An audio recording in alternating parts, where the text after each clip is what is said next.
Hello everyone, nandito ngayon si Bicolanong Gala para ipakilala sa inyo ang isang batang magaling mag-rap. Ang pangalan niya ay si Jethro, Jan Jethro. Dito yan sa GP Laurel Bulan Susugon. Pakinggan po natin ang kanyang pag-rap mga kagala. Pakinggan po natin mga idol. Sige idol. Diretso, okay na yan. Sige na. Sige na. Okay.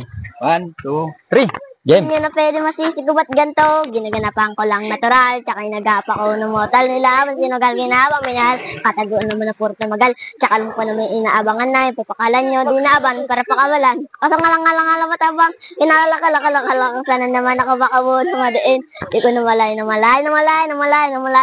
Narating mga naniwaldo. Pwede mo gain. Skupidup na tanamitin. Mga tinlahat. Skupitin. Kahit kabisado na kalitain. Alam ko na may matal nagbabantay. Kung kailan ako sasa.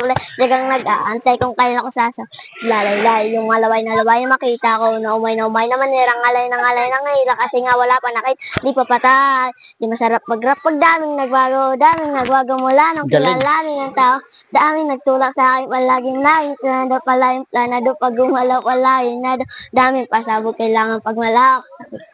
Ang galing ni Idol Jan Jethro mga kagala. Dito lang yan sa GP Laurel Bulan Sorsogon. Salamat sa inyo mga idol, salamat sa inyong lahat, sa lahat ng mga nandito. Thank you for watching. Yo.